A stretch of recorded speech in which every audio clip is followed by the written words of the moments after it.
이 너무 좀 어렵지 않을까 이런 그 걱정을 혹시 하실지 모르겠습니다만 그렇게 어려운 내용이 없습니다. 들어보시면 그렇게 어려운 내용이 없으실 거고 지금 제가 뵙기에 연배가 아마도 자녀를 혼인을 거의 시키시지 않았을까 이런 생각이 드는데요. 금번 추석에 가족들 모이시면 제 얘기 가운데 자녀들 앞에서 한 말씀 하실 만한 그런 말씀도 있지 않을까 이런 생각이 듭니다. 지금 출상머리 인문학 그 제목과 같이 여기 술병이 있고 술잔이 있는데 술잔에 술이 따라져 있죠? 따라져 있죠. 마음으로 한 잔 드시고요. 그러면 제가 술상머리라고 하는 그 책을 쓸 때 술상머리라는 것이 우리말에는 밥상머리, 술상머리 이런 말이 있는데 실제로 한문에도 그런 말이 있느냐? 중국 당나라 때 시인 잠삼이라고 하는 이 시인의 촉규화는 제비꽃입니다. 제비꽃이라고 하는 촉규화가라고 하는 그 시가 있는데 그 시의 일부 가운데 이런 말이 있습니다. 제가 여기 어려운 한자도 많지 않습니다. 인생 부득 장소년 한번 따라 읽어보실까요? 인생 부득 장소년. 인생은 부득, 여기서 득은 얻다 이런 뜻도 있지만 이 한자가 뜻이 너무 많습니다. 근데 이 득은 얻다 말고도 누리다 이런 뜻이 있어요. 누리다. 그래서 인생은 누릴 수 없다 이렇게 되죠. 장은 우리가 장할 때는 길다 이런 뜻으로 많이 알고 있는데 여기서 장은 어떤 뜻이냐? 언제나 이런 뜻입니다. 언제나. 장은 언제나. 소년 젊은 시절이죠. 그러니까 인생은 언제나 젊은 시절을 누릴 수 없기에, 그렇죠. 인생은 언제나 젊은 시절을 누릴 수 없기에 얼마나 지금 생각해 보시면 그 젊은 시절이 빨리 가셨나요? 그렇죠? 지금도 마음은 20대이실 것 같은데 빨리 갔죠. 자, 인생은 장은 뜻이 뭐라고 그랬죠? 장은 언제나. 길다가 뜻이 아니라 여기서 길다의 뜻이 아니라 언제나. 인생은 언제나 소년 젊은 시절이 아니기에 젊은 시절을 누릴 수 없기에 막석 이때 막은 멋마지 말아라 그런 그 부정어입니다. 부정어 멋마지 말아라 막. 그 다음에 석은 아끼다. 아낄 수 없자. 아끼다. 아끼지 말아라. 상두 상머리에서는 고는 여기서 사다의 뜻입니다. 근데 특히 한자에서 고는 술을 사다의 뜻도 있어요. 술을 사다. 그러니까 고주전 술을 사는 돈, 이건 돈이란 말이죠. 그러니까 술 사는 돈을 아끼지 말아라. 술상머리에서는 술 사는 돈을 아끼지 말아라. 인생은 언제나 젊은 시절이 아니기에 술상머리에서는 술 사는 돈을 아끼지 마시게. 얼마나 좋습니까? 물론 술을 많이 마신다는 게 좋다는 뜻은 결코 아닙니다. 자, 이것은 앞으로 그 친구와 가족과 술상머리에서 이번 추석에 차례 올리고 약주 한잔 하실 그런 기회도 있을 것 같은데 건배사로도 참 좋습니다.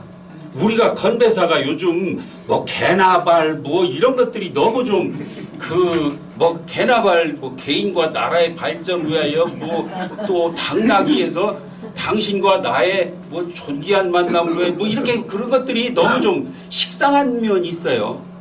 근데 인생 부득 장소년 인생은 언제나 젊은 시절을 누릴 수 없기에 막석상도 고주전 술상머리에서는 술 사는 돈을 아끼지 마시게. 자, 술자리에서 친구에게 건배사로 한번 해볼만 하죠? 네, 멋있죠? 자, 이런 것을 외우는 것이 더 좋습니다. 근데 연세 드셔서 못 외운다. 그건 절대 아닙니다. 저는 제 책에 있는 내용을 거의 앞에서부터 끝까지 거의 다 외웁니다. 근데 제가 결코 머리 좋아서가 아니라 외울 때까지 계속 외운다. 그러니까 인디언 추장이 기우제를 지내면 반드시 비가 온다고 그러죠. 왜? 예, 올 때까지 기우제를 지내기 때문에 비가 반드시 온다. 외워질 때까지 계속 외우시는 겁니다. 그러면 잠을 자다가도 외우고 뭐 이렇게 해서 계속 외우시다 보면은 어느 순간에 외우셔서 출상머리에 앉아서 인생부득 장소년 막석상두 고주전. 인생은 언제나 젊은 시절이 아니기에 술상머리에서는 술 사는 돈을 아끼지 마시게. 그러면서 건배 하시면 얼마나 멋있을까요? 자, 여기서 상두, 이 촉교화가라고 하는 이 시의 상두 여기서 얻어가지고 제가 그 책 제목을 정했습니다. 자, 이 책은 은월집이라고는 이 책인데요. 이거는 저희 할아버님께서 1983년 좀 시간이 흘렀죠. 1983년에 저희 할아버님께서 시집을 내셨어요. 그리고 저희 아버님께서도 그 한문에 상당히 조예가 있으셨고, 그래서 제가 이런 책을 쓰게 된 것은 저희 할아버님과 아버님의 영향이 아니었나 이런 생각을 합니다. 자, 매일매일이 같은 매일이 지속되죠. 일상이 지속됩니다. 일상이 지속되면 지루하죠. 그래서 하루하루가 그렇게 즐겁지 않고, 그런데 일상으로부터 우리는 좀 가끔은 벗어날 필요가 있습니다. 아마 우리 수강생 여러분께서 이 강좌에 수강하신 것도 일상의 파괴죠. 일종의. 더 좋은 것은 오늘 끝나고 바로 그 집밥이 맛있다고 바로 가지 마시고 친한 분들끼리 가셔서 차도 한잔 하시고 식사도 하시고 약주도 한잔 하시면은 그거는 또한 일상의 파격입니다. 그래서 가끔씩은 이런 일상의 파격이 필요하다. 그래야 인생에 재미가 있다. 이런 말씀 드립니다. 자, 그래서 일상의 파격이 우리나라의 그 K-드라마, 뭐 K-뷰티, 뭐 해서 요즘 그런 것들이 많이 있죠. K-뷰티, K-푸드, 뭐 우리 한국 문화 열풍이 세계적으로 불고 있습니다. 그런데 그 세계적인 열풍에는 나름의 이유가 있다. 괜히 열풍이 부는 것이 아니다. 그것은 바로 제가 생각하는 것은 뭐냐, 일상으로부터의 파격입니다. 일상으로부터의 탈피, 식상함으로부터의 탈피. 식상하다고 그러죠. 식상. 매일 같은 밥 먹으니까 너무 지루해. 그렇죠? 그래서 식상함으로부터의 탈피가 필요하다. 우리 드라마가 바로 식상함으로부터의 탈피라고 할 수 있습니다. 한번 보시겠습니다. 한국식 막장 드라마 한번 보시겠습니다. 자, 아버지가 얘기합니다. 이혼이 안 된다. 그 남자는 너의 배다른 오빠다.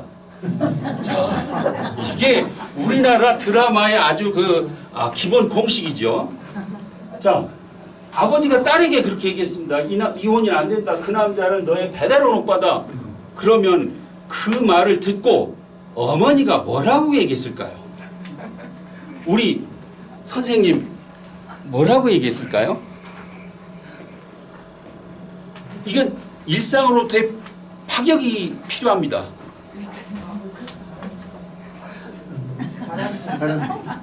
예? 예, 그 정답은 없는데요. 정답은 없는데 시간이 없으니까 보겠습니다. 이혼이 해도 된다. 지금 아빠는 너를 낳은 아빠가 아니다. 그래서 완전히 파격이죠. 그러니까 지금 아빠는 어머니하고 함께 사는 분이긴 하지만 전혀 피가 섞이지 않은 분입니다. 이것이 어떤 드라마의 재미를 갖게 하는 거죠. 그런데 이게 현실적으로는 이게 맞진 않습니다. 현실적으로 맞진 않지만 그대로 일상이 반복되는 드라마라면 재미가 없다. 인터넷에 떠도는 글을 보니까 이런 것도 있습니다. 미국 드라마 의사가 환자를 살리고, 일본 드라마 의사가 교훈을 주며. 이거 두 가지는 너무나 고전적이죠. 일상의 반복이죠. 식상하죠. 한국 드라마 의사가 병원에서 연애를 한다. 자, 이것이 바로 그 식상함의 탈피입니다. 그래서 한국 드라마가 인기가 있다. 자, 그 다음 또 보시겠습니다. 미국 드라마 시작은 창대하나 결말은 아무도 모른다. 일본 드라마 시작부터 결말까지 손발이 오글거린다. 한국 드라마 시작부터 결말까지 뜬금없다. 자, 이 뜬금없는 이것이 다음을 기다리게 만들죠. 그래서 드라마를 보면은 저게 전혀 그 재미가 없는 건데, 아니 재미가 없는 게 아니라 전혀 실상하고 맞질 않는데 그래도 그것이 기다려진다. 최근 드라마 중에 이런 게 있었습니다. 독수리 술도가를, 아니 독수리 오영지를 부탁해, 뭐 이런 드라마 보셨어요? 근데 저는 이 드라마를 뭐 가끔씩 이렇게 운동하면서 보았는데 이것도 그야말로 말이 안 돼요. 보면 일상의 파괴입니다. 여기 이 오광수라고 하는 사람은, 이 아이는 이 장례라고 하는 사람의 그 혼인 전에 낳은 아들이에요. 혼인 전에, 이 남편은 이 사람인데 혼인 전에 낳아서 이 술도가, 독수리 술도가의 업둥이로 들어갔습니다. 그런데 아마 다 아실 거예요. 그런데 이 아들, 이 사람이 사장이고, 이건 큰아들인데 이 사람은 죽었고, 둘째, 셋째, 넷째, 다섯째, 이 다섯째는 업둥인데, 이 넷째하고 이 신라주조의 이 딸하고 혼인을 하게 돼요. 이렇게. 혼인을 하게 되면 여기 이 두 사람 사이는 배다른 오빠고, 아니 배다른 오빠가 아니라 아버지가 다른 오빠고 동생인데, 이렇게 혼인하면 어떻게 돼요? 갑자기 오빠가 시동생이 돼. 오빠가 시동생이 되죠. 또 동생이 뭐가 돼요?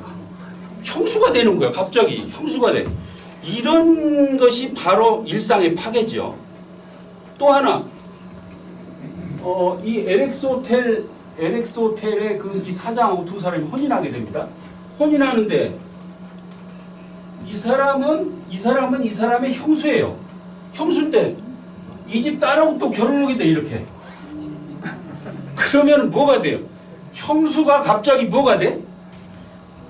장모님이 되는 거예요. 형수가 장모님이 되고, 또 시동생이 사위가 된다. 그래서 이것이 현실적으로는 참 말도 안 되지만 그래도 재미를 끌어내는 데는 성공했다. 자, 오늘 그 강좌 목표는 한시 작법의 기초이론, 아주 기초이론 간단한 몇 가지를 좀 살펴보겠습니다. 그래서 한시를 이해하는 이해 폭을 좀 넓히도록 해보겠습니다. 그 다음에 정일당과 윤광현 부부는 아주 가난했어요. 그 서로 남편과 부인이 서로 편지를 주고받습니다. 한자로, 한문으로. 그런데 너무 배고파서 힘들었다, 무슨 뭐 병이 들어서 너무 힘들었다, 뭐 이런 얘기들이 주종입니다. 주종. 부부는 극심한 가난에 시달렸습니다. 그런 때문인지 9남매를 낳았으나 9남매가 다 죽었어요. 얼마나 부모로서 가슴이 아팠을까요? 그것도 한 살도 안 돼서 다 죽었다고. 그러니까 너무 그 경제적으로 힘들고 이러니까 아마도 그 산모로서 모유 수유도 제대로 하기 힘들었을 거고, 뭐 먹고 사는 거 힘드니까 그렇게 됐겠죠. 그래서 9남매를 낳았으나 한 명도 거두어 키우지 못했습니다. 그런 불우함 속에서도 좌절하지 않고 부부 사이에는 지극한 공경, 사랑, 그리고 학문을 꽃피웠던 삶을 좀 살펴보겠습니다. 그 다음에 음주에 대한 정일당의 견해를 정일당 유고를 통해서 살펴보겠습니다. 이 윤광현이라고 하는 이 남편이 술을 좀 꽤 좋아했던 것 같습니다. 그런데 이 술 좋아하는 이 남편을 어떻게 대했는지, 그래서 요즘 젊은 사람들이 읽어봐도 참 좋은, 뭐 어찌 보면 그 가부장적이라고 생각할 수도 있을지 모르겠습니다만, 이 윤광현이 아내 정일당을 대하는 태도가 너무 훌륭합니다. 이게 결코 일방적이질 않아요. 그래서 그런 내용들을 좀 살펴보겠습니다. 자, 정일당은 1772년에 충북 제천에서 태어났고요. 20세에 14살이었던 충주에 살던 윤광현과 혼인하게 됩니다. 벌써 나이 차이가 6살 차이가 나죠. 근데 이 청소년기에는 여자의 그 지능 성장이 한결 빠르다고 그럽니다. 그래서 남녀공학의 문제점을 지금 지적하는 것 중에 하나가 같은 교실에서 남녀가 같이 배우는 것이 옳지 않다라고 그래요. 제가 학교에서 근무를 했지 않습니까? 졸업식 때 이럴 때 상을 주면 대부분 여학생이 받아요. 남자 못 받아요. 대부분 그렇습니다. 그게 왜 그러냐? 특히 중학교 시기에는 거의 누나하고 같이 공부하는 것 같다는 거예요. 그게 문제입니다. 자, 이 윤광현 역시 정일당에게 무척 평생을 의존하고 삽니다. 큰 누님 같은 분이에요. 큰 누님 같은. 구남매를 낳았으나 모두 잃었다는 것은 말씀드렸고요. 1832년에 61세로 돌아가셨는데, 이게 우리 나이 61세인데 회갑 전에 돌아가셨습니다. 회갑 전에. 그리고 1836년에 남편이 정일당 유고는 돌아가신 분이 남겨놓은 원고란 말인데, 유남기다 이건 유고 남겨놓은 원고를 모아서 책으로 출판했습니다. 이것도 특이하죠? 아내의 원고를 모아서 책으로 출판했다. 얼마나 사랑하고 공경했으면 이렇게 했을까요? 1986년에 정일당 묘소와 유고를 성남시 향토유적 1호로 지정을 했습니다. 제가 20대 중반에 그 고문진보라고 하는 책을 읽었습니다. 그때 그 고문진보의 그 조고전 장문, 당나라 때 문장가였던 이화라고 하는 사람의 조고전 장문을 읽었는데, 조고전 장문이란 뜻은 그 전장에서, 말하자면 전장에서 죽음을 맞이한 사람들을 애도하는 글입니다. 그런데 그 글 가운데 아름다운 가정의 모습을 서술한 부분이 있습니다. 창창증민, 창창은 검푸르다란 말인데요. 머리카락이 검푸른, 저는 이렇게 해석했는데 창창을 푸른 하늘로 해석하는 사례도 있습니다. 근데 저는 머리카락이 검푸른 이렇게 해석했는데, 이 동북아시아 민족의 특징 중에 하나가 머리카락이 검푸르다. 지금은 검푸르지 않지만 젊었을 땐 다 검푸르죠. 젊었을 때는. 근데 이 머리가 검푸른 것이 다른 동물과 구별짓는 것 중에 하나라고 그래요. 사람이 이 머리카락이 있는 것이 특이하잖아요. 다른 데는 없는데 머리에만 있어. 다른 동물과 외모적인 특성이 달라요. 그래서 인간의 특성 중에 하나다. 자, 저는 그래서 이 머리카락이 검푸른 이 말이 더 맞는 것 같습니다. 머리카락이 검푸른 이 증은 증발하다 이런 뜻인데, 여기선 증발하다의 뜻이 아니고 무리, 여럿 이런 뜻입니다. 그러니까 머리카락이 검푸른 여러 백성이, 수많은 백성이, 이 수는 누구란 뜻이에요. 누구. 그러면 이 수 한문에서 수가 붙는 순간 의문문이 됩니다. 의문문. 그래서 수무 부모, 누구인들 부모가 없겠느냐. 그렇죠. 부모 없이 태어난 사람이 어디 있겠습니까? 머리카락이 검푸른 수많은 백성이 그 누구인들 부모가 없겠는가?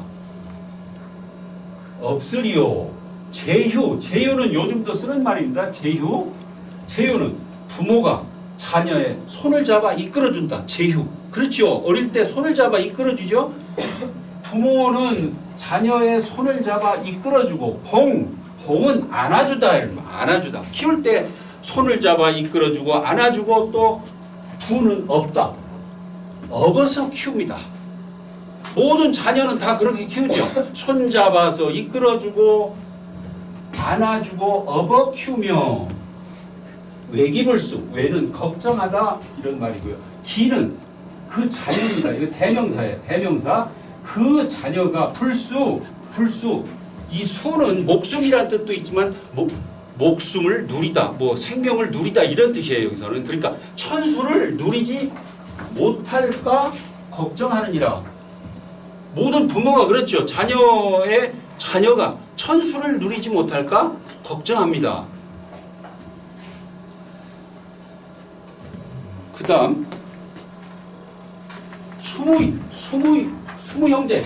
그 누구인들, 이 숫자가 들어가면 의문문이 된다고 그랬죠. 그 누구인들 형제가 없으리요. 여조교수. 같은 부모 밑에서 태어났기 때문에 형제는 여족. 여는 같다, 족, 발과 같고 손과 같으니라.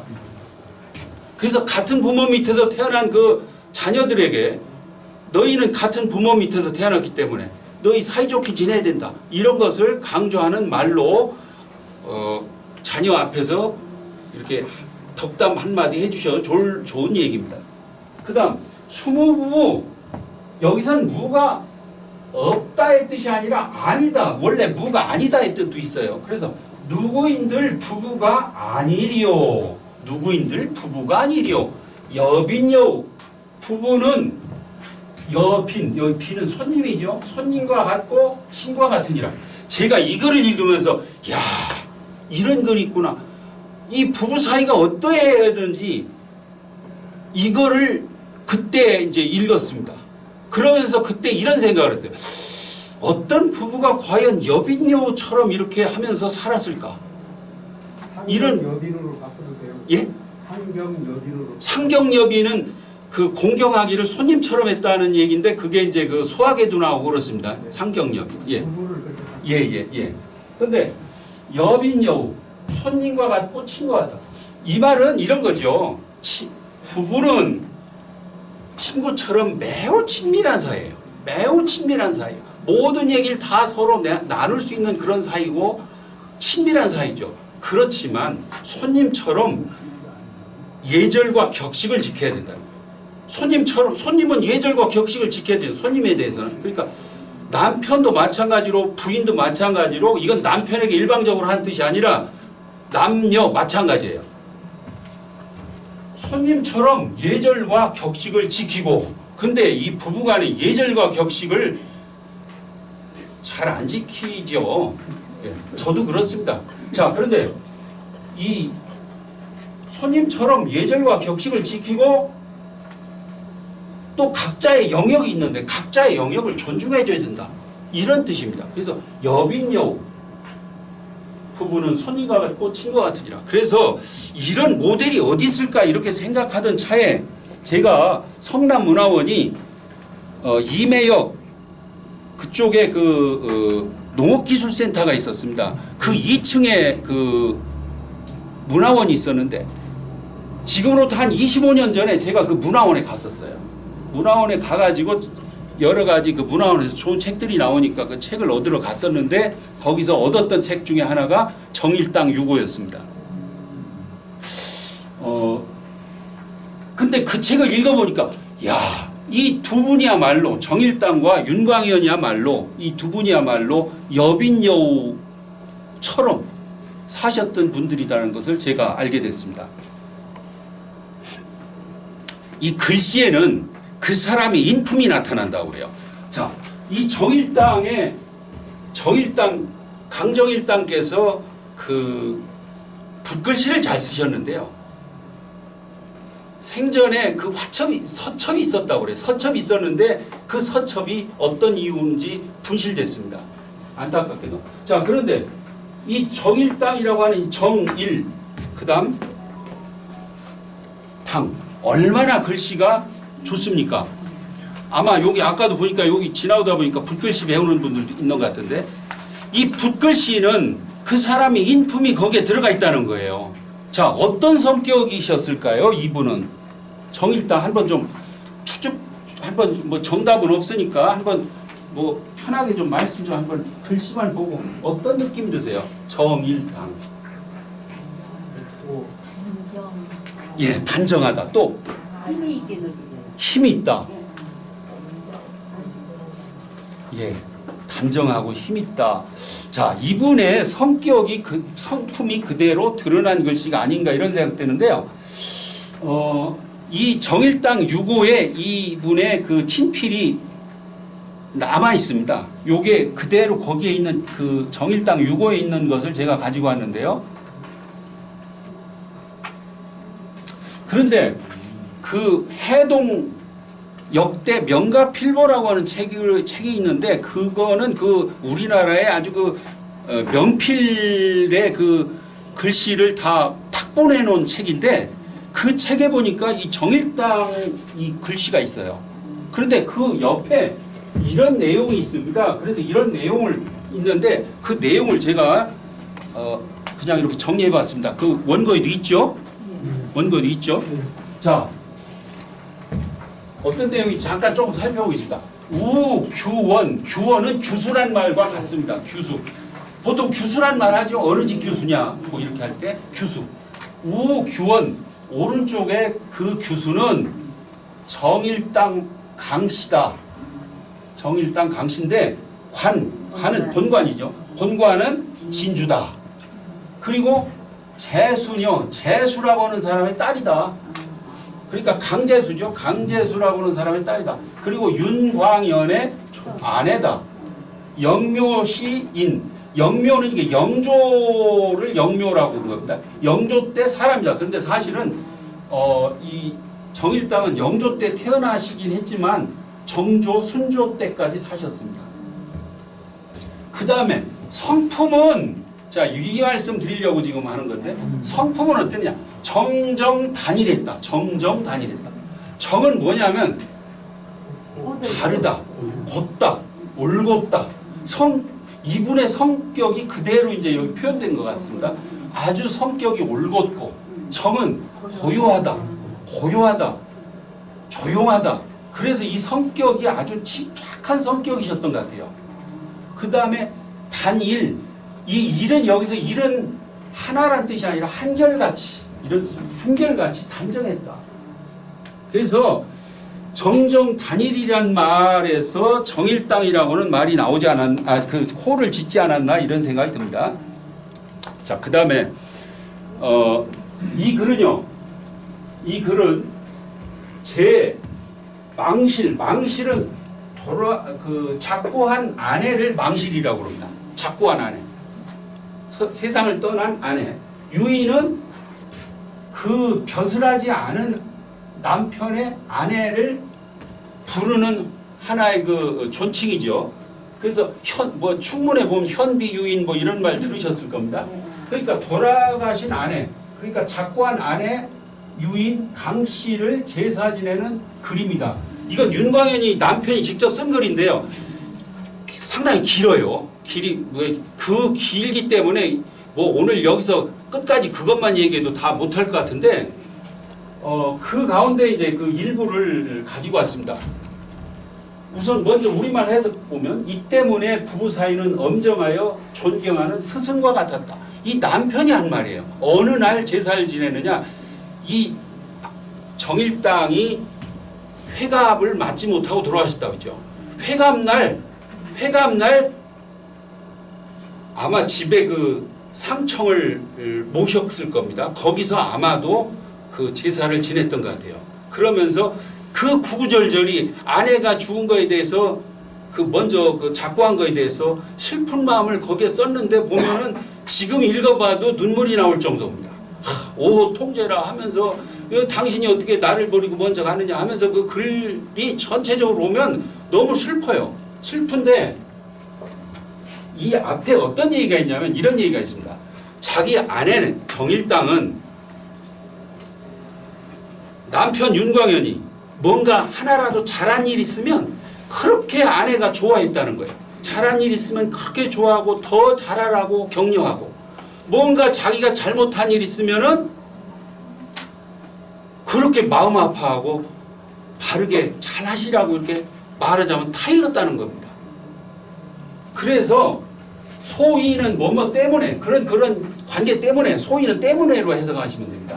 부부지간, 부부의 사이는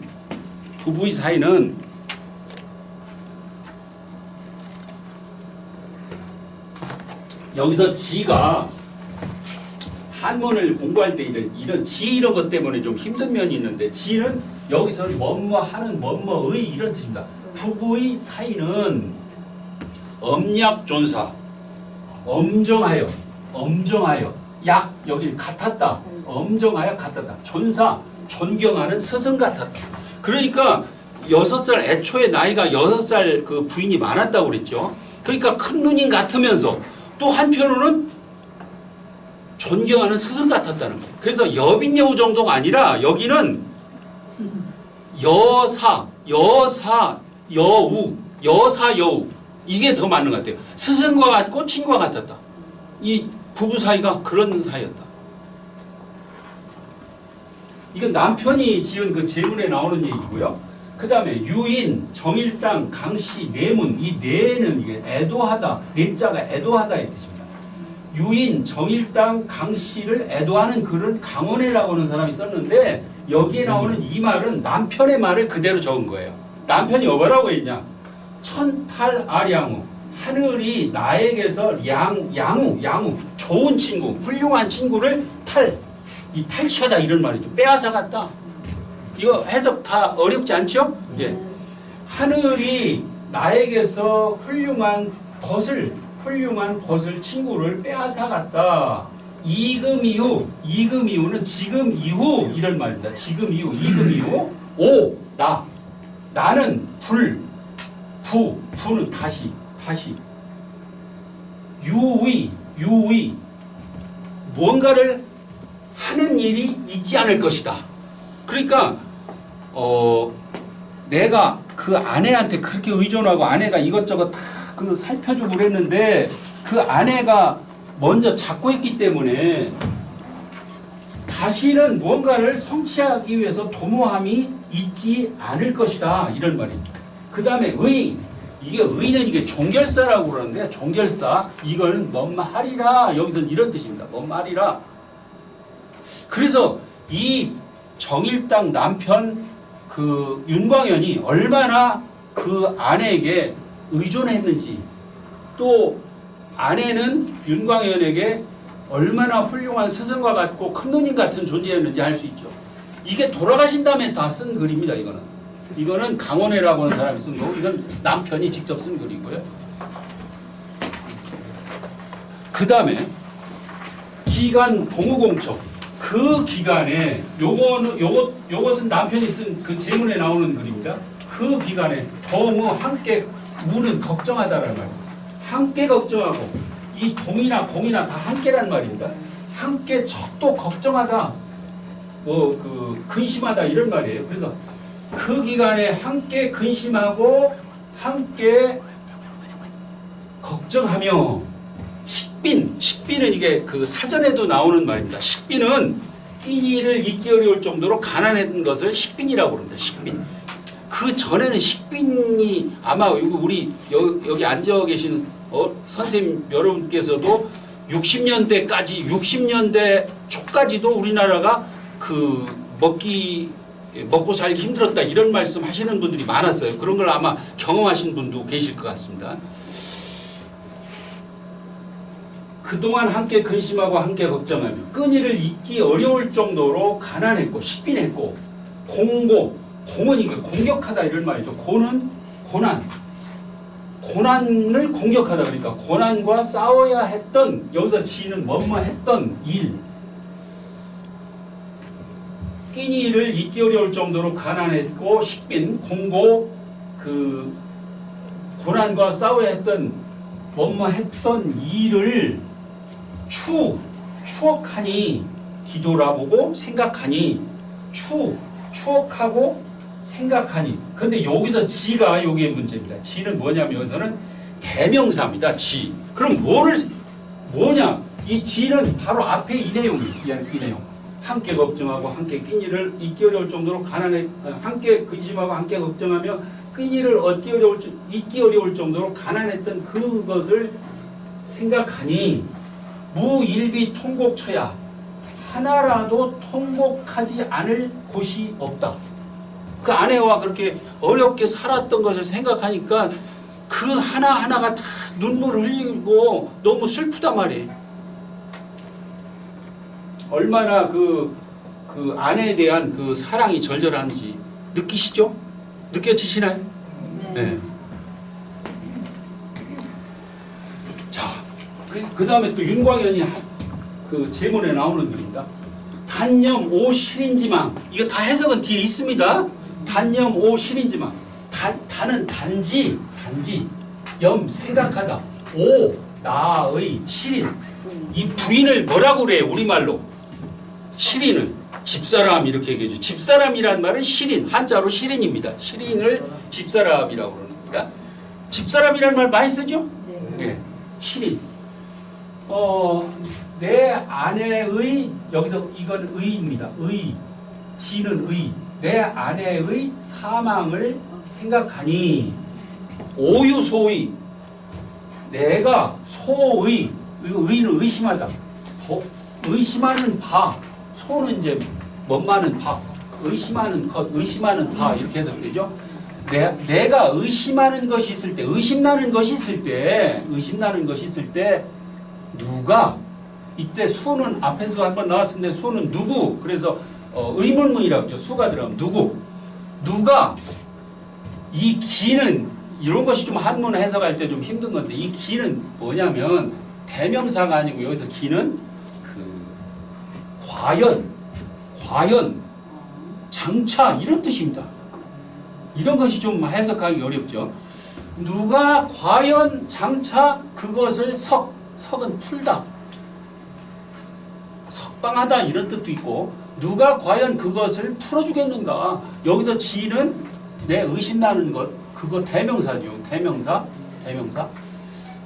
누가 과연 그것을 풀어주겠는가. 아내가 없으니 지금까지 아내가 다 이런 거 알려주고 살펴주고 했는데 내가 의심나는 게 있을 때 누가 과연 그것을 풀어주겠는가. 오욕유의. 내가 뭔가 하고자 함이 있을 때, 하고자 하는 일이 있을 때, 수기성지. 누가 과연 그것을 이루어주겠는가 또는 도와주겠는가. 얼마나 아내한테 이렇게 의존했다기보다 아내가 그만큼 많이 도와준 거죠. 요즘으로 하면 뭐 집에서 뭐 코디 역할까지도 하고, 뭐 가수 같은 사람들 생각하면 뭐 매니저 같은 역할도 하고, 선생님 같은 역할도 하고, 뭐 이랬던 거죠. 오유착오. 내가 착오가 있을 때, 나에게 착오가 있을 때, 착오는 요즘 쓰는 말로 같습니다. 착오가 있을 때 수기정지. 누가 과연 그것을 바로잡아 주겠는가. 정은 여기서 바로잡다의 뜻입니다. 바로잡아 주겠는가. 오유과오. 내가 과오가 있을 때, 과오는 과오하고 같은 말입니다. 허물과 허물우자입니다. 허물이 있을 때, 나에게 허물이 있을 때 누가 과연 그것을 걔는 여기서 타일러 주겠는가. 아내가 그런 것들을 다 지금까지 해줬는데. 또 중정진원. 중정은 가장 바르다는 것을 중정이라고 합니다. 가장 바른 것이 중정이에요. 그 중국 대만의 장개석 총통 아시죠? 장개석 총통의 그 자가 혼인하거나 뭐 관례를 치르면 이제 자라는 이름을 붙여주죠. 중정입니다. 그래서 대만에 가보면 타이베이에 중정기념당이라고 해서 그 건물이 아주 육중한 건물로 아주 멋지게 지어놨습니다. 가보셨을 것 같습니다. 거기에 가면 뭐 그 군인 그 교대식도 있고 한번 가보실 만하죠. 자, 중정지론 가장 올바른 여기서는 지는 뭐뭐 하는 대명사가 아니고 뭐뭐 하는 가장 올바른 논의 이론과 오묘한 지 뜻지자입니다. 오묘한 뜻을 가장 바른 논의와 오묘한 뜻을 하종이 문지 이 하가 붙으면 또 의문문이 됩니다. 어디에 가서 이때 종은 가다의 뜻이 어디 가서 그것을 듣겠는가? 아내가 죽었는데 어디 가서 듣겠느냐? 조존지공 조존도 이게 한자지만 이게 사전에도 나오는 말입니다. 조존은 뭐냐면 마음을 그렇게 다잡아서 가는 것을 그렇게 흔들리는 마음을 딱 이렇게 안정시켜서 유지시키는 걸 조존이라고 합니다. 마음을 다잡는 그런 공은 여기서는 기교, 뭐 기술, 뭐 이런 뜻이에요. 마음을 다잡는 뭐 여기서 지는 뭐뭐 하는 마음을 다잡는 기술과 함량지방, 마음을 함양하는 뭐뭐 하는 방도를 하종이 강지. 어디 가서 이때 종은 쫓다 가다 마찬가지인데 가다의 뜻이 있어요. 어디 가서 그것을 배우겠는가? 얼마나 그 아내에 대한 그 사랑이 넘쳐난 글입니까? 자, 아무리 좋아도 좀 시시하죠? 조금만 시시겠습니다. 가겠습니다. 이 한시에서 한시를 이해할 때 가장 중요한 개념 중에 하나가 대우 기법입니다. 대우라는 것이 있는데 대우가 뭐냐? 제가 원고에도 있습니다. 대우는 뭐냐면 짝이 되는 대칭의 짝이 있어요. 대칭의 짝이 있다. 그러니까 그 반대쪽이 짝이 있습니다. 그런데 그것이 같은 것일 수도 있고 다른 것일 수도 있어요. 자, 여기 보면 이 노래가 다 많이 들으셨죠. 젊은 시절에 많이 들으셨던 노래죠. 참 아름답게 들리고 지금 그야말로 지금 가을이 시작됐는데 그대 사랑 가을 사랑 그대 사랑 가을 사랑 첫째 둘째 같은 말이 반복됐습니다. 그런데 두 번째 보니까 그 뒤를 보니까 그대 사랑 가을 사랑 그대 사랑 가을 사랑 이건 같은데 단풍 낙엽 단풍이 일면 지면 그대는 같고 오고 가고 이런 식으로 그래서 이 한시는 그 출구라고 하고 대구라고 하는 그 출구 대구 사이에 이런 그 대우 기법이 사용되고 있습니다. 물론 다 그렇진 않은데 그것이 한시를 이해하는 하나의 묘미이기도 하고 즐기는 묘미이기도 합니다. 그래서 그대 사랑 가을 사랑 단풍 일면 그대하고 단풍이 일면 그때 오는데 이 가을이 참 짧은데 단풍 일면 그대 오고 단풍 낙엽 지면 그대 가네. 얼마나 사랑이 짧아요. 그대 사랑 가을 사랑 파란 하늘 그대 얼굴 보면 참 얼굴이 밝고 좋은데 그대 사랑 가을 사랑 너무 짧어. 새벽 안개 그대 뭐 안개가 껴서 마음은 알 수가 없다는 거예요. 새벽 안개 그대 뭐. 자, 그런 내용들인데 지금 그 한시와 관련이 있어서 제가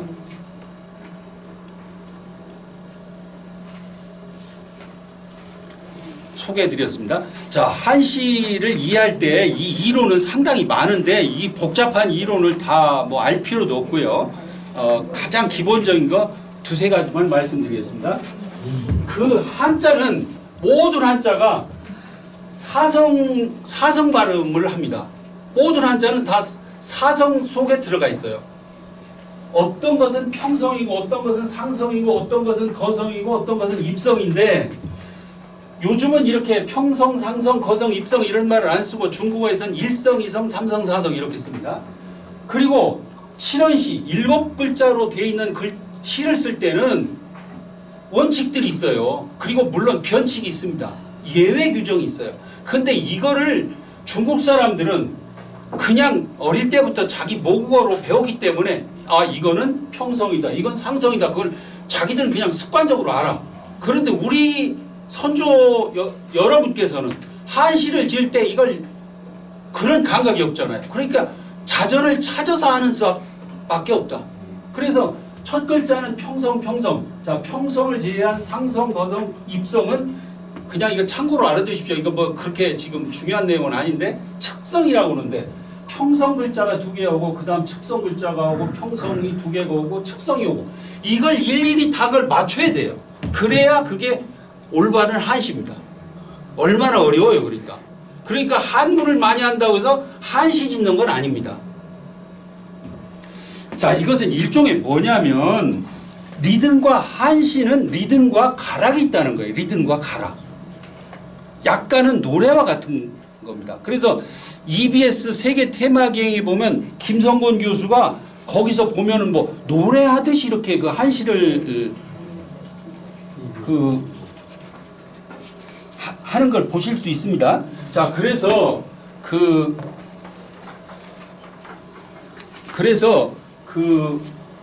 지금은 이제 1성, 2성, 3성, 4성이라고 그러는데 이거 모든 한자는 1성 아니면 2성 아니면 3성 아니면 4성입니다. 근데 요거를 뭐 구태여 지금 말씀 시간이 없어서 다 드릴 수는 없고 혹시 그 중국어 혹시 배우신 분 있으신가요? 자, 우리말은 어떤 느낌이냐? 우리말과 일본어는 이건 제 얘기가 아니고 어느 학자들의 얘기입니다. 우리말이나 일본어는 제3자가 들었을 때 어떤 느낌이냐? 군인이 똑같은 키가 똑같은 사람이 똑같은 모습으로 행진하는 모습 같다는 거예요. 우리말은 그런 느낌이라는 겁니다.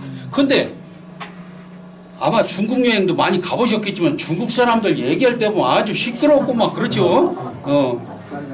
근데 중국 사람이나 영어는 이런 식이라는 거예요. 그러니까 그냥 행진할 때 똑같은 키가 큰 사람들 똑같이 키가 크고 똑같은 모습으로 걸어가는 모습이 아니라 아주 다양한 모습이에요. 작은 아이도 있고 큰 아이도 있고 이렇게 해서 이렇게 걸어가는 이 모습이 아주 뭐 유모차를 끌고 가기도 하고 이런 모습과 비유할 수 있다는 겁니다. 자, 아까 대우라는 거 얘기했죠. 대우는 동류 또는 대립 개념의 나열이다. 자, 이 대우 기법이 우리말에도 이 우는 짝이란 말입니다. 짝, 대칭되는 짝이 있다. 우리말에도 이런 게 있어요. 낱말은 새가 듣고 반말은 지가 듣는다. 낱말, 반말, 새가, 지가 이렇게. 그래서 낱말은 새가 듣고 반말은 지가 듣는다. 아주 아름다운 말이에요. 누구나 딱 들으면 이해하기도 쉽고. 영어로 There is a will, there is a way. There is a will. 이 will은 뜻입니다. 뜻이 있는 곳에 길이 있다. 이 way는 길입니다. 뜻이 있는 곳에 길이 있다. 여기서 어떤 특징이 있어요?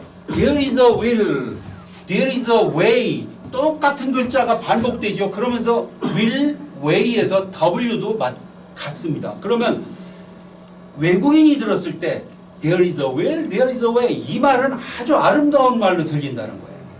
또 spare the rod and spoil the child. spare는 아끼다 그런 말이고 the rod, 매입니다. 매를 아끼면 and spoil the child. spoil은 망친다. 아끼다, 망치다, SS로 시작되죠. 그래서 매를 아끼면 자식을 망친다. 물론 과거에는 그 때려서 키웠습니다. 저도 어릴 때 많이 맞고 그랬는데 부모님께도 맞고 학교 가서도 맞고 그랬는데 그 당시엔 또 그게 맞는 게 좀 당연한 것처럼 생각하고 그랬었는데 요즘은 이렇게 때리면 큰일 나죠. 자, 하여튼 그러나 자식은 엄격하게 키울 필요가 있다. Spare the rod and spoil the child. 이것도 아주 아름다운 말입니다. 이 and만 없으면 앞에 세자, 뒤에 세자죠. 이렇게 세자, 그리고 s로 시작되죠. 그래서 아주 아름다운 말이 된다. In the looking glass we see the form. 거울, in the looking glass는 거울입니다. 거울로 우리는 겉모습을 본다. form은 겉모습. 거울로 우리는 겉모습을 보고 in wine, 와인은 이제 술을 마시면 뭘 볼 수 있어요? 그 사람의 heart, the heart, 마음을 볼 수 있다. 그래서 여기서도 in the looking glass, in wine이 이렇게 서로 그 대우 관계 있고 the form, 외모와 the heart, 마음이 서로 그 대우 관계 있습니다. 그래서 아주 아름다운 말이에요. In the looking glass we see the form. 우리는 거울로 외모를 볼 수 있고 술을 마시면 그 사람의 마음을 볼 수 있다. 이 술 마시고 싸우는 사람들, 그런 사람은 술 마시지 말아야 됩니다. 술 마시면 싸우는 사람들이 있어요. 그런 분은 만나시지 마셔야 돼요. 한문에도 이런 대우 기법이 있다는 거죠. 이건 세종 그 실록에 나오는 말입니다. 국 나라는 이민 백성을 근본으로 삼는다. 이때 우리는 삼는다. 백성을 이민 백성을 근본으로 삼는다. 나라는 백성을 근본으로 삼고 민 백성은 먹는 것으로 하늘을 삼는다. 아주 옳은 얘기죠. 그래서 지금도 해당되는 얘기입니다. 그래서 이건 세종대왕께서 하신 말씀인데 나라는 백성을 근본으로 삼고 백성은 먹는 것을 하늘로 삼는다. 우리 정치인들이 들었으면 참 좋겠다 이런 생각이 듭니다. 자, 이런 것이 이제 대우기법이다. 그래서 미국의 그 케네디 대통령 같은 경우는 취임식 때 자기의 그 취임식 원고를 그 당시에 가장 유명했던 시인들을 불러서 원고를 교정시켰다는 거예요. 그래서 어떻게 하면 좀 더 아름답고 그 국민들에게 호소할 수 있을까? 그런데 그렇게 하는 방법 중에 하나가 이제 대우기법이라는 거죠. 자, 요거는 조조의 아들 조비가 한 말입니다. 일세장자 지거처. 여기도 일세장자, 삼세장자 이게 다 그 대우기법이 사용됐어요. 일세장자, 장자는 부자라는 말입니다. 여기서 장자는 부자. 그 당대의 부자가 된 사람은 지거처, 거처를 한다. 사람들이 우선 내가 부자가 되면 뭐를 해요? 좋은 집을 사고 뭐 집을 잘 짓고 삽니다. 그런데 삼세장자, 부자가 3대 정도 이렇게 내려오다 보면 복식을 한다. 복식. 지금은 뭐 된장, 고추장 이런 거 많이 사다 먹고 이런 세상이죠. 과거에는 시어머니로부터 며느리로부터 또 며느리 이렇게 전수가 됐죠. 그래서 된장, 고추장, 간장 뭐 다 그런 거 그 집안만의 그 맛이 있는 겁니다. 술도 그렇고 술도 다 담궜죠. 식혜. 그래서 아마 여기 앉아 계신 선생님 가운데도 그런 거 하실 수 있는 분이 계실 거예요. 근데 요즘 젊은 사람이 그런 거 할 줄 안다 그러면 인간문화재 된다는 겁니다. 전에 과거에 우리 아버지 어머니들 다 하셨던 일인데 지금 젊은이가 그런 거 하면 실제로 인간문화재 됩니다. 자, 이게 삼세장자 지복식. 삼세장자 정도 되어야 복식을 한다. 그러니까 그 집안만의 어떤 전통이 쌓여서 그런 그 경험이 축적돼서 그런 멋이 있고 맛이 있는 그런 것이 있다는 거죠.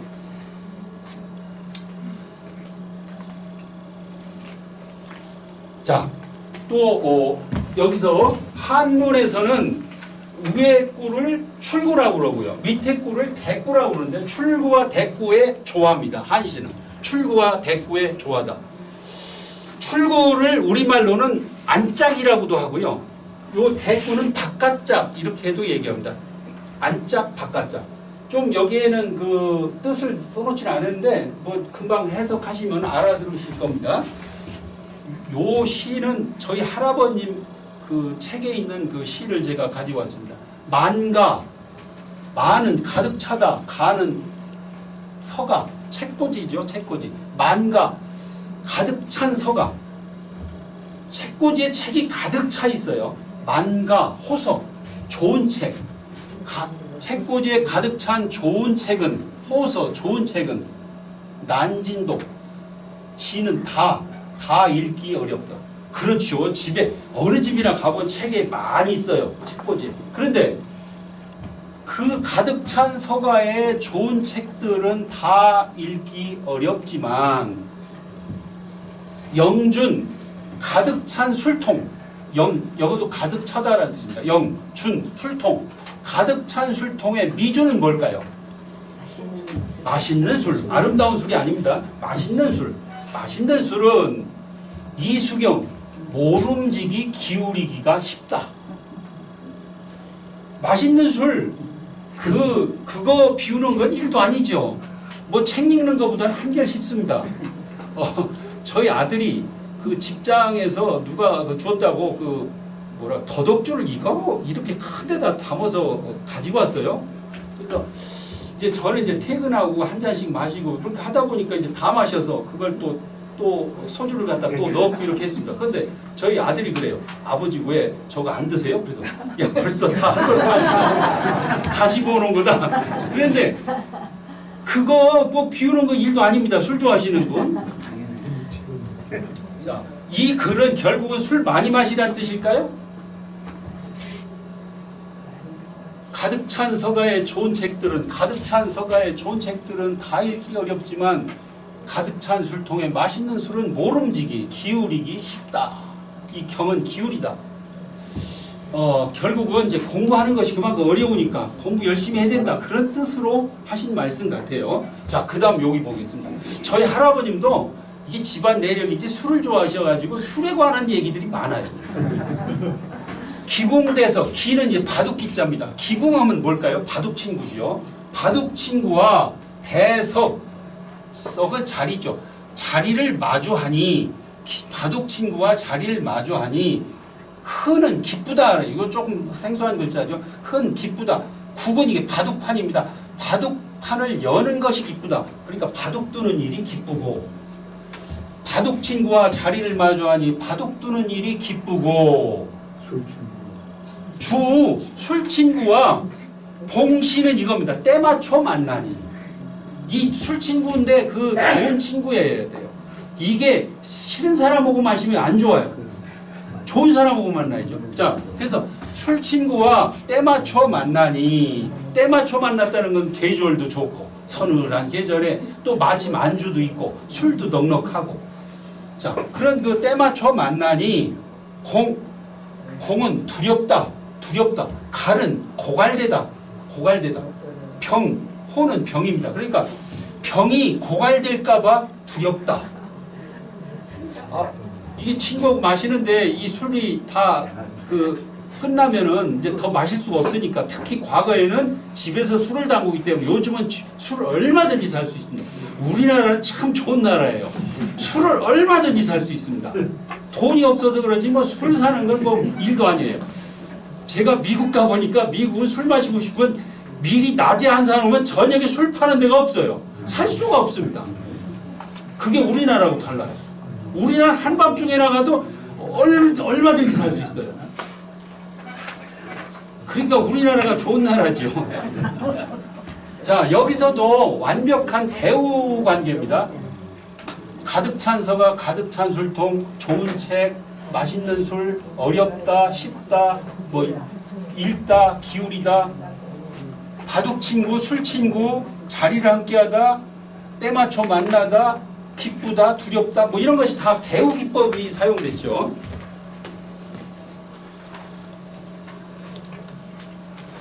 자, 우리나라가 참, 우리 여기 선생님 여러분께서는 아마 손자들 키우시고 그럴 텐데,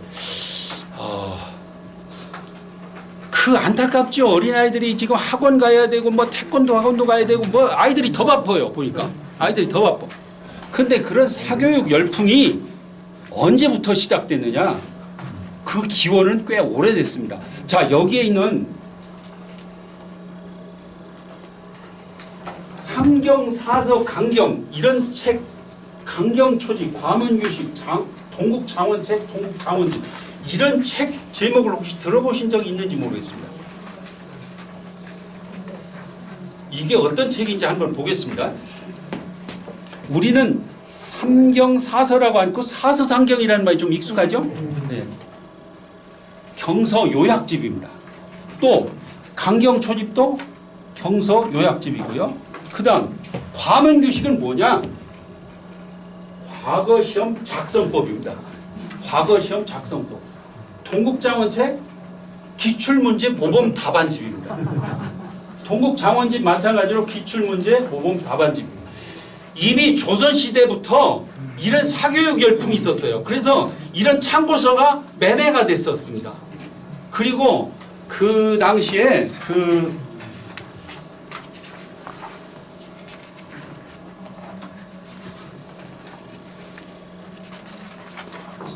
조선 뒷골목 풍경이라고 하는 그 책이 있는데, 조선 뒷골목 풍경이라고 하는 책이 있는데, 그게 강명관이라고 하는 그 교수가 쓴 책인데, 거기에 보니까 조선시대에 이미 그 과거 시험장에서 부정행위가 그렇게 있었다는 거예요. 요런 책을 삼경사서 강경 요런 책이 조그맣게 요약집이 나오는데 그걸 몰래 겨드랑이에 끼고 들어가지고 그걸 펴놓고 베끼기도 하고 뭐 이랬다는 겁니다. 요즘도 기출문제집이 팔리죠. 운전면허 따실 때 이론을 공부하셨어요? 기출문제 가지고 공부하셨어요? 기출문제 가지고 공부하셨죠? 참 우리 민족은 대단한 민족입니다. 이 조선시대부터 이미 이런 사교육이 있었다. 자, 이건 김홍도의 자리짝입니다. 김홍도의 자리짝인데, 자, 가장 먼저 뭐가 보이시나요? 물레. 예, 물레. 그 시를 뽑는 그 어머니로 보이는 사람이 보이죠. 그 다음에 자리를 짜고 있는 아버지. 자, 그리고 책 읽는 이거를 책 읽는 것도 보이죠. 요걸 물레라고 그러고, 저도 물레는 보긴 봤지만 시를 뽑는 거는 못 봤습니다. 제가 보긴 봤겠지만 너무 어린 시절에 본 거라서 기억이 없습니다. 그러니 자리 짜는 건 많이 봤고요. 근데 여기서 이 아버지가 쓰고 있는 이 모자를 사방관이라고 그럽니다. 이 사방관은 양반이 쓰던 그 모자였는데, 그런 거 보면은 양반임에도 불구하고 자리 짜고 있는 거 보면 몰락 양반이다. 벼슬하지 못한 몰락 양반인데, 자, 우리는 그림을 볼 때 어떻게 보느냐 하면 먼저 이렇게 아니면 이렇게 본다고 그래요. 우리 한국 사람들이 그림을 볼 때 옆으로 이렇게 왼쪽에서 오른쪽으로 보든지 아니면 이렇게 대각선 이런 식으로 본다는 거예요. 그래서 가장 먼저 보이는 게 물레가 보이고 어머니가 보이고 자리 짜는 아버지가 보이고 자리 이런 것이 보인다. 그런데 한국의 미 특강이라고 하는 책이 있어요. 한국의 미 특강 아주 그 좋은 책인데, 한국의 미 특강에 보면은 오주석 선생이 쓴 그 책인데, 그분에 따르면 우리 그림은 그렇게 보시면 이렇게 이런 식으로 보면 안 된다고 그래요. 어디서 봐야 되냐면 이렇게 봐야 된다. 이쪽에서 이렇게. 자, 그러면 가장 먼저 보이는 게 뭐가 보이시나요? 아이가 책을 읽고 있죠. 근데 이 아이가 특징이 있어요. 잘 보세요. 무엇 특징이 있어요? 그렇죠. 바지를 입지 않았습니다. 바지도 입지 않은 아이가 글을 읽고 있습니다. 그리고 이 어머니는 볼 때 아주 이 실 뽑는 것이 아주 능숙해 보이죠. 그런데 이 아버지는 좀 약간 좀 뭐 불만 섞이고 뭐 이런 사람 같고, 그 다음에 고개도 약간 오른쪽으로 이렇게 삐딱하고. 근데 왜 고개를 오른쪽으로 삐딱하게 했을까요? 뭐 정답은 없습니다. 어떤 이 아들 녀석이 책을 잘 읽는지 안 읽는지 아마 이렇게 듣고 있는 것 같아요.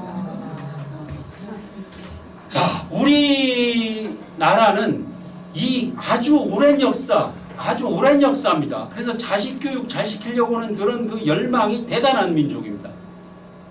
공부에 아주 그 목숨을 건 민족이었다라고 할 수 있을 정도로 대단한 민족이었다. 그것이 오늘날 이렇게 잘 살게 된 덕분이기도 하죠, 사실은. 이렇게 바지도 입지 않은 아이가 글을 읽고 있다는 겁니다. 자, 그래서 학교 교실에 가면 급훈이라는 걸 걸어놓는데, 급훈 한번 읽어보실래요? 뭐라고 돼 있어요? 세상에 이런 급훈이 다 있습니다. 우리 엄마도 개 모임에서 말 좀 해보자. 그러니까 자식 자랑이 이게 큰 자랑인데, 이게 공부를 잘해야 자랑을 하죠. 우리 엄마도 개 모임에서 말 좀 해보자. 아주 공부에 한이 맺힌 민족입니다. 자, 그러다 보니까 그런 거 사회 분위기를 편승해서 이런 책들이 나와요. 10대 꿈을 위해 공부에 미쳐라. 10대에 공부에 한번 미쳐볼 만하죠, 사실은. 자, 그런데 10대에 끝나나요? 20대 공부에 미쳐라. 이게 다 책 제목입니다. 20대에도 안 끝나는 사람들이 너무 많아요. 지금 도서관에 가보면 젊은이들 공부하는 사람이 너무 많습니다. 30대 다시 공부에 미쳐라. 이게 다 사회 분위기를 편승해서 나온 책들입니다. 자, 그 다음 또 보겠습니다. 40대 다시 한 번 공부에 미쳐라.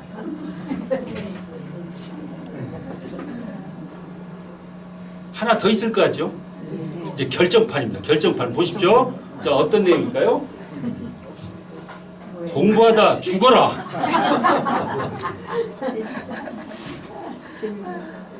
근데 이 앞에 네 개는 공부에 관한 책이고요. 이거는 불교 서적입니다. 그래서 불교는 참선하다 죽어라.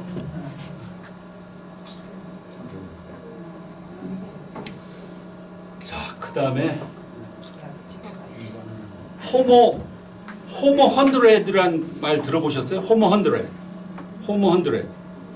이 호모 헌드레드. 호모란 말이 이게 그 라틴어인데 그 인간을 규정하는 인간을 규정할 때 인간은 언어를 쓰는 동물, 뭐 도구를 이용하는 동물, 뭐 이렇게 쭉 얘기하죠. 그런데 불을 이용한다, 언어를 사용한다, 뭐 이런 것들이 인간의 특징 중에 하나인데 불을 사용한다, 언어를 사용한다, 도구를 사용한다. 그런데 요즘 최근에 나온 말로 호모 헌드렛이라는 말이 있어요. 호모 헌드렛, 100세 인간. 저희 아버님이 작년에 99세로 댁에서 돌아가셨습니다. 99세. 98세 때까지 저희 아버님이 휴대폰으로 며느리, 손자들한테 생일 축하한다고 문자를 보내셨어요. 근데 문자를 보내실 때 하루 종일 보내셔야 됩니다. 그래야 하나 완성하시는데 손도 떨리죠. 뭐 이거 누를 때 이거 누르기가 쉽지 않죠. 그러니까 그럼에도 불구하고 저희 아버님께서 그렇게 하신 것은 지적 활동에 매우 도움이 되셨다 이런 생각 들고 치매도 전혀 없으셨습니다. 1년 한 3개월은 그냥 침대에서 소대변을 보시면서 이렇게 집에서 계시다 들어가셨는데 100세 시대 실제 됐죠. 그래서 여기 계신 선생님 여러분께서도 공부 끊임없이 하셔야 돼요. 뭐 이거 피할 수가 없습니다. 이제 공부에 한이 맺혔지만 어쩔 수 없이 공부를 해야 이 세상을 적응할 수 있고 살아갈 수 있다. 그리고 손자들하고 대화도 가능하고 휴대폰을 배우는데 가장 좋은 것은 손자한테 배우는 겁니다. 아들한테는 안 돼요. 아들도 잘 몰라. 그렇죠? 손자들이 그렇게 잘 알아요. 그러니까 손자들한테 용돈 조금씩 주면서 추석 설 때 이럴 때 많이 배우시고 그래서 휴대폰을 많이 쓸수록 삶이 편안해지죠. 어디 갈 때 예약도 휴대폰으로 하고 버스 뭐 이런 거 전부 다 할 수 있습니다.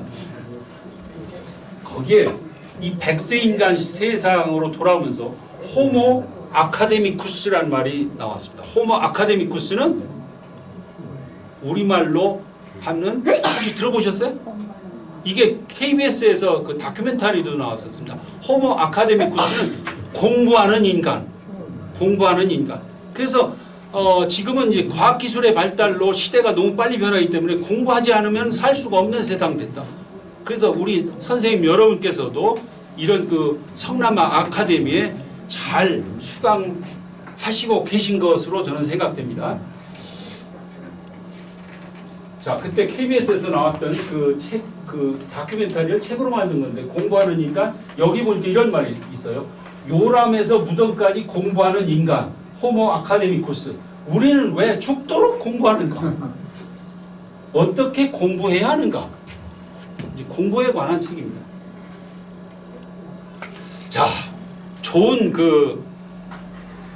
건배사 할 만한 그런 시를 좀 소개해 드리겠습니다. 자견 당나라 때 시인 나은이라고 하는 사람인데 이 사람은 10년 동안 과거 시험을 준비했는데 10년 동안 계속 낙방했습니다. 끝내 합격하지 못했어요. 자견은 스스로 견은 이때 파견 보내다 이럴 때 파견 이런 뜻도 있지만 여기서 견은 달래다 스스로를 달래다 그런 뜻입니다. 자견 스스로를 달래다. 자, 어렵지 않으니까 전 요거 해석을 넣지 않았습니다. 스스로를 달래다. 득즉고가 실즉휴. 한번 따라 읽어보겠습니다. 득즉고가 실즉휴. 득즉고가 실즉휴. 다수다한 역유유. 다수다한 역유유. 금조유주 금조치. 금조유주 금조치. 명일술의 명일수. 오늘 당장 친구 만나서 건배사로 쓸만한 그런 좋은 시입니다. 특즉 득은 여기서 득은 얻다의 뜻이 아니고 뜻을 이루다 이런 뜻. 뜻을 이루면 이 측은 뭐뭐 하면 뜻을 이루면 측은 여기서는 이 뭐뭐 하면 뜻을 이루면 고가 소리 높여 노래 부르고 고가 이렇게 7자씩 돼 있을 때 3자씩 끊어서 거의 내용이 떨어집니다. 그러니까 이렇게 뜻을 이루면 흥겹게 노래 부르고 실 여기서는 뜻을 이루지 못하면 실즉 뜻을 이루지 못하면 휴는 뭐죠? 쉬다. 그러니까 뜻을 이루지 못하면 쉬고 다수다한 수는 근심이죠. 근심이 많고 한이 많더라도 역 또한 유유자적 한다. 유유자적. 그러니까 마음만은 유유자적. 한이 많고 뜻이 많더라도 마음만은 유유자적. 금조유조 금조치 이게 결정적인 그 문구입니다. 금조는 오늘 아침인도 되지만 오늘도 됩니다. 오늘 유주 술이 있으면 오늘 금조 취 이게 취하다. 오늘 술이 있으면 오늘 술에 취하고 명일술에 명일수 명일 내일 술에 걱정이 생기면 명일수 내일 걱정하자. 여기 걱정 요건 걱정하다의 뜻입니다. 걱정하다. 내일 걱정거리가 생기면 내일 걱정하자. 내일 일은 내일 걱정하자. 술자리에서 건배사 하루 참 좋은 시입니다. 뜻을 이루면 흥겹게 노래 부르고 뜻을 이루지 못하면 쉬고 근심이 많고 한이 많더라도 마음만은 유유자적. 오늘 술 있으면 오늘 술에 취하고 내일 걱정거리가 생기면 내일 걱정하자. 분당에 그 중국집이 있는데 가보니까 처마 밑에 이걸 써놨어요. 금조유주 금조치 명일술에 명일수 이렇게 써놨습니다. 여기서도 여기 이걸 출구라고 그랬고 대구라고 그랬죠. 출구 대구 사이에는 그 대우가 없습니다. 대우 기법이 안 쓰였는데 여기는 완벽하게 대우 기법이죠. 오늘 내일 유주 술이 있다 근심이 생기다. 오늘 내일 술에 취하다 근심하다. 그래서 그 대우 기법이 사용됐다. 자, 그 정일당이 남편에게 쓴 시입니다. 정부자. 정은 증정하다 할 때 정입니다. 그래서 남편께 부자는 남편을 높여 부르는 말입니다. 남편께 드립니다. 참 내용이 좋습니다. 남편께 드립니다. 이런 내용들은 저기 아까 뭐 처음에 모두에서 말씀드렸지만 추석 설에 자녀들 또 가족들 모였을 때 한 말씀 이렇게 덕담을 해주셔도 좋을 것 같습니다. 남편께 드립니다. 첩은 그 보통 얘기하는 첩이란 말은 그 부인 말고 어떤 다른 여자를 첩이라고 그러는데 첩은 또 이런 뜻도 있어요. 여자가 본인을 낮춰 쓰는 말입니다. 첩은 그러니까 저는 괴는 부끄럽다. 저는 부끄럽게도 없습니다. 재덕이 없습니다. 재주와 덕성이 없습니다. 그 해석이 다 있죠 거기에? 예. 저는 부끄럽게도 재주와 덕망은 없으나 어려서 유년 지금 우리말에서 쓰는 말이죠. 유년에 학 배웠습니다. 선은 실입니다. 이건 바늘입니다. 바늘질. 그러니까 실과 바늘을 배웠다는 건 바느질을 배웠습니다. 어려서 바느질을 배웠습니다. 진공 수자면 진실된 공부. 이게 남편에게 이제 하는 말이 부탁하는 건데 진실된 공부에 모름지기 스스로 힘쓰시고 힘쓸면 자죠. 진실된 공부에 모름지기 스스로 힘쓰시고 의식 먹고 입고 먹는 일에는 막 관심 갖지 마소서. 왜? 제가 부인 정일당 스스로 제가 먹고 사는 문제는 제가 해결할 테니까 당신은 공부만 하세요. 참 얼마나 아름답습니까? 그러니까 이게 달리 아름답다는 게 아니라 남편을 그 위하는 마음이, 남편을 사랑하는 마음이, 존경하는 마음이, 그런 그 부인의 책을, 아니 원고를 모아서 책으로 냈다는 거, 그 윤광현도 참으로 훌륭한 사람이었어요. 윤광현은 그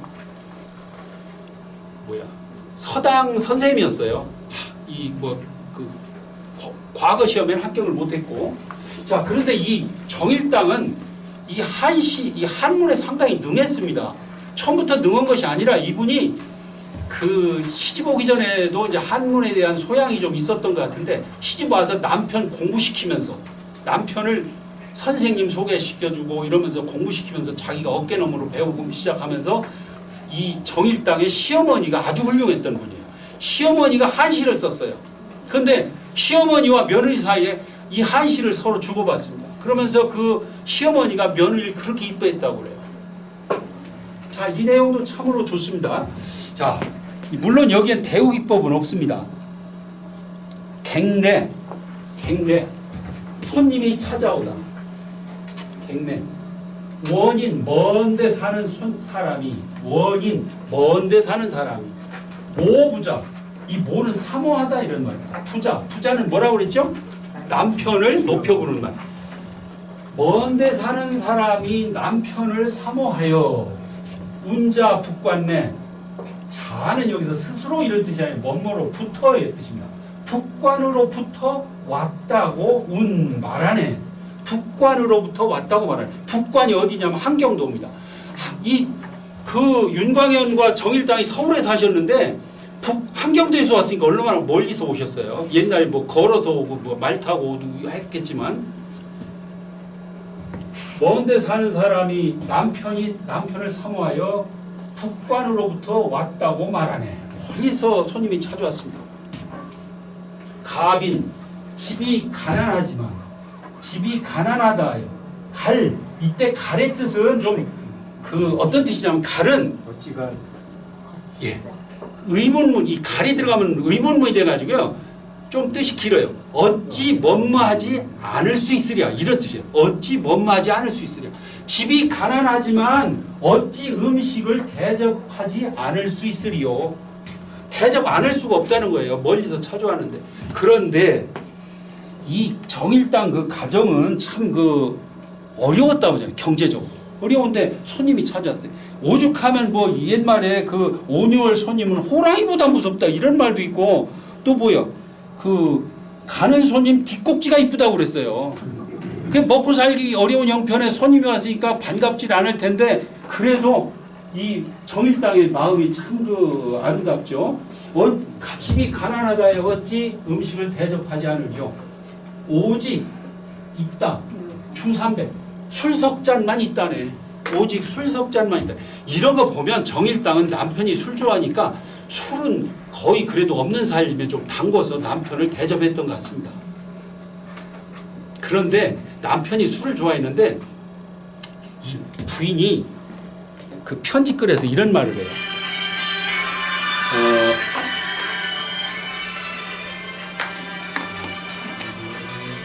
밤늦게 술집에 가서 술 드시지 마시라, 이런 말을 합니다. 밤늦게 다니다 보면 뭐 불량배들하고 싸울 수도 있고 뭐 안 좋지요. 뭐 지금도 마찬가지입니다. 그래서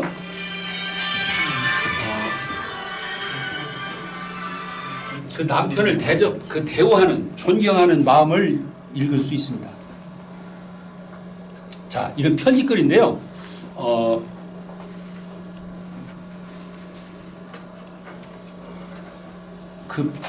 요 앞에 이런 얘기가 있습니다. 이거 편지글의 일부만 제가 가지고 왔는데요. 남편 윤광현이 어느 날 이렇게 외출을 했는데, 지나가다 보니까 어느 할머니가 불량배들하고 있는데, 그 불량배들이 할머니를 구타하는 거예요. 그 당시에도 그렇게 못된 사람들이 있었던 것 같습니다. 그런데 할머니를 구타하고 있어. 그래서 윤광현이 그걸 보고 호되게 꾸짖었습니다. 그 젊은이들을. 요즘 젊은이들 꾸짖는 것도 쉽지 않죠. 자, 그런데 하여튼 호되게 꾸짖어서 그 할머니가 위기를 모면했어요. 그래서 그 할머니가 성의로 쌀 한 말하고 고기 한 근을 가지고 찾아오셨습니다.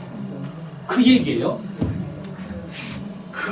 그가 여기서 피는 대명사입니다. 그가 그러니까 그 할머니가 비록 이 성의로서 오셔서 찾아오셔서 헌은 드렸다 주다 이런 말인데 한 쌀 한 말과 고기 한 근을 주셨는데 여기서 이는 그러나 이런 뜻입니다. 그러나 우리가 약은 만약에 그것을 받는다면 여기서 지는 대명사입니다.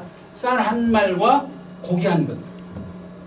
만약에 우리가 이거 만약이라고 그랬죠? 이건 그러나 우리가 만약에 그 쌀 한 말과 고기 한 근을 받는다면 여기서 즉은 뭐만 한다면 유고해지혐 참 말이 아름답습니다. 이 고는 사다 은혜를 여기서 팔다 은혜를 파는 뭐만 하는 혐의가 있습니다. 은혜를 파는 혐의가 있습니다.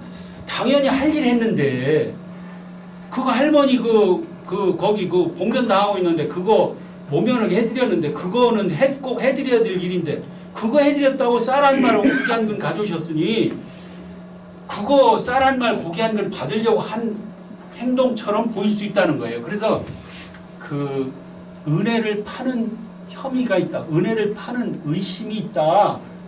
그래서 여시 이와 같이 처리했습니다. 돌려보냈어요.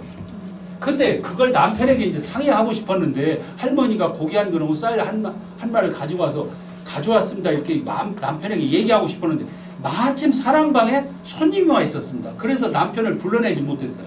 그리고 그냥 그 할머니께 가지고 가셔라. 우리 할 일을 했다. 우리 남편이 할 일을 하셨으니까 안 받아도 좋습니다. 마음만 받겠습니다 하고 돌려보냈습니다. 그래서 이와 같이 이거는 지는 대명사입니다. 그것을 처리했는데 미지 모르겠습니다. 여하는 요즘 우리도 써요. 여하간 이런 말 때 여하간 이런 말 쓰죠. 어떠한지 여기에는 당신 생각은 어떠한지 모르겠습니다. 돌려보냈는데 이 편지글을 요즘 그 높은 사람들이 좀 읽었으면 좋겠습니다. 대통령으로부터 국회의원 뭐 이런 사람들이 좀 장관 이런 높은 사람들이 읽으면 참 좋겠다. 그래서 이 정일당의 그 강직한 성품을 볼 수 있다.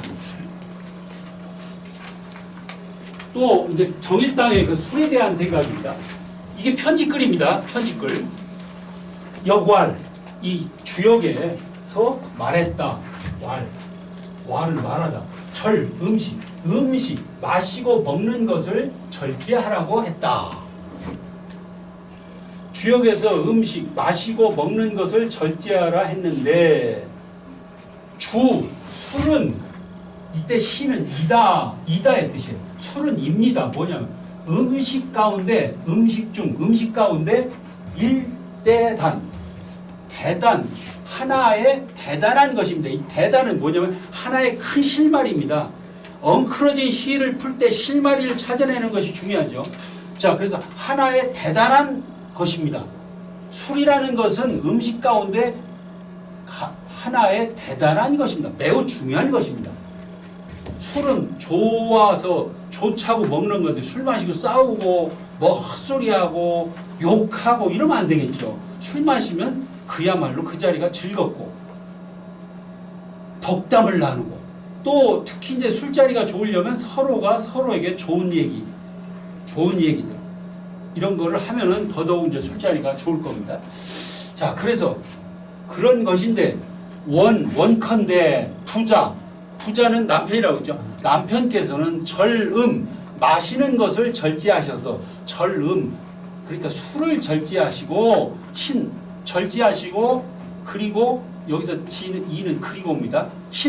상가하시고 덕은 그냥 덕이라는 뜻도 있지만 덕을 쌓으십시오. 남편에게 부탁하는 말입니다.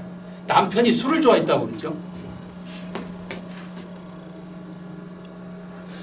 자, 요거를 하기 전에는 아마 요거를 제 원고에 못 넣은 것 같습니다.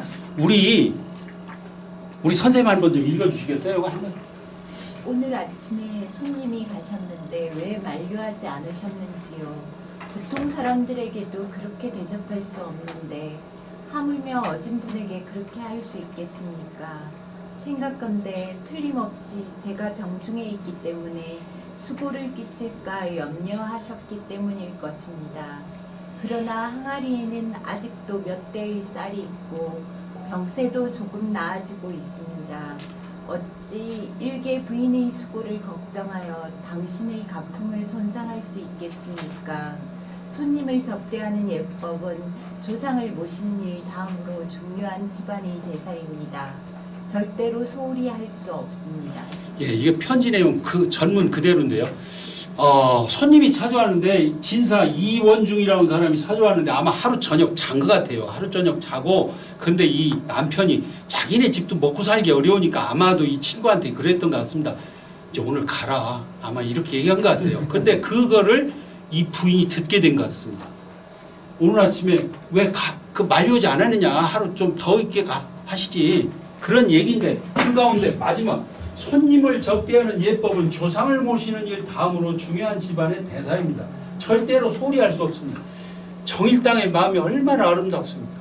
참 이렇게 요즘으로는 조금 이게 적응이 안 될 가능성은 있는데 그래도 이 마음만은 너무 아름답죠? 요즘 그 혹시 그 아들하고 며느리가 이제 나가 사는데 거기 자주 가시나요? 절대 그 자주 가시면 안 된다고 그럽니다.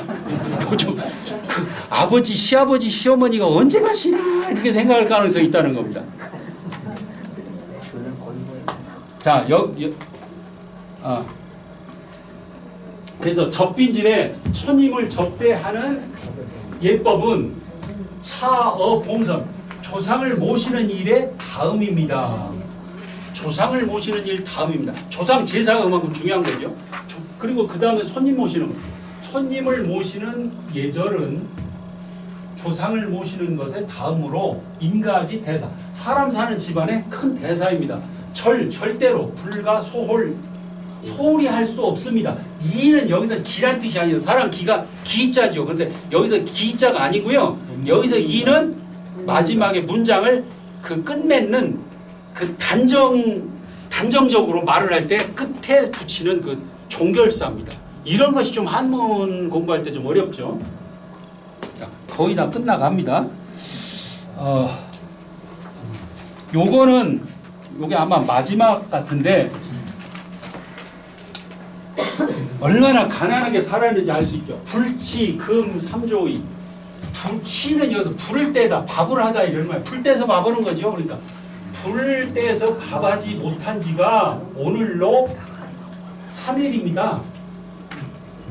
3일 동안 밥을 못했어요. 그런데 요게 이제 내용이 이제 생략이 됐는데 이 윤광현이 서당 선생님이었죠. 그래서 이제 학생이 그 서당 학동이라고도 하고 서동이라고도 하는데 그 선생님이 살기 어렵다는 걸 알고 그 서동이 그 글 배우는 그 학생이 호박 몇 개를 가지고 왔습니다. 그래서 그 정일당이 그 호박을 썰어서 갱은 이 국갱자입니다. 국을 만들었습니다.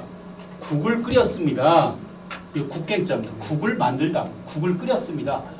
그리고 모 일배죽. 참 여기서 또 술 나오죠. 한 잔 술을 구하려고 했었는데 이때 모는 꾀하다. 도모하다. 그러니까 한 잔 술을 그러니까 남편에게 나 좋아하는 남편에게 그 호박으로 끓인 국하고 한 잔 술을 좀 대접하려고 도모했으나 그러니까 얻으려고 했으나 부득 얻지 못했습니다. 그래서 단지 갱만 그러니까 국만을 올립니다. 단지 국만 올립니다. 호박국만 올립니다. 그런데 우리 집 살기 어려운데 뭐 당연한 거지 뭐 이렇게 생각할 수도 있는데 이 정일당의 마음은 어떠냐? 끝에 가서 참 이 말이 너무 아름답고 너무 강정일당이 존경스럽습니다. 불임평탄하다. 이때 임은 맡기다 이런 뜻도 있어요. 맡기다. 맡기다 이런 뜻인데 담임 선생님 학교의 담임 선생님이죠. 맞기림자입니다. 그런데 여기서 맞다의 뜻이 아니고 여기는 참다, 감내하다 이런 뜻입니다. 불임 그럼 감내할 수 없습니다. 참을 수 없습니다. 뭐를? 황탄함을 참을 수 없습니다. 황탄함이 뭐예요? 황공함과 한탄함을 감내하지 못하겠습니다. 이 정일당의 마음이 이렇게 아름답습니다. 남편을 그 공경하는 마음. 그래서 이 정일당은 참으로 그 우리 조선 후기를 살았던 훌륭한 우리가 본받을 만한 그런 분이고, 이분의 산소가 저쪽 금토동에 있어요. 그 가보실만 합니다. 근데 지금 그쪽 한참 개발하고 있는데 저는 거기를 벌써 오래전에 이제 가봤고, 거기에 이제 사당도 있고 그렇습니다. 그리고 정일당이 그렇게 어렵게 살았지만 말년에는 좀 살만했다고 그래요. 그래서 그 정원도 있는 그런 집에서 사셨다는데, 그 정원의 이름은 탄원이라고 그랬습니다. 그 남편의 호가 탄재. 그래서 남편의 호를 따서 탄원이라고 있고, 탄원기라고 하는 글도 정일당이 쓰셨어요. 참으로 그 훌륭한 그 우리의 그 선조셨다. 그리고 그 남편 역시 훌륭했다. 남편이 부인을 사랑해서 책을 냈다. 그 당시 책을 낸다는 건 돈이 되는 세상이 아닙니다. 저는 지금 책 써가지고 좀 책을 팔았습니다. 책을 팔았는데 뭐 많이는 안 팔리더라고요. 보니까 많이는 안 팔리는데, 그래도 그 팔아가지고 돈이 조금은 받았습니다. 돈을 많이는 못 받고. 그런데 전엔 그렇게 책이 그렇게 막 팔리고 던 세상이 아니죠. 그러니까 책을 발간해서 그냥 나눠주는 겁니다. 저희 할아버님께서도 그 은월집이라고 하는 책을 쓰셔가지고 그걸 그냥 그 친구분들한테 나눠주고 이러셨지, 그걸 파시질 않았습니다. 근데 그럼에도 불구하고 남편이 책을, 그 아내가 죽은 다음에 그 책을 발간했고, 또 그 아내 제문을 또 보면 이런 말이 나와요. 남들은 나에게 다시 장가를 가라, 첩을 얻어라, 뭐 이렇게 하는데 나는 당신 잊을 수가 없다. 그렇게 할 수가 없다. 그러면서, 그래서 그 정일당의 정일당을 추모하는 남편의 그 제문을 읽어보면 저같이 눈물이 없는 사람도 그 글을 읽을 때 눈물이 나올 정도입니다. 참 아름답습니다. 그 부인을 사랑하는 마음이 얼마나, 그 부인을 공경하는 마음이 얼마나 절절했는지 알 수 있는 그런. 그리고 그 정일당 6호는 우리 성남문화원에 아마 책이 있을 겁니다. 지금도. 그래서 대출해서 보실 수도 있을 겁니다. 그 책 역시 그 문화원에서 발간했기 때문에 서점에서는 판매되지는 않은 걸로 알고 있습니다. 그렇지만 그 성남 중앙도서관에도 그 책이 있어요, 보니까. 자, 오늘 여기까지 말씀드리겠습니다. 경청해 주셔서 감사합니다.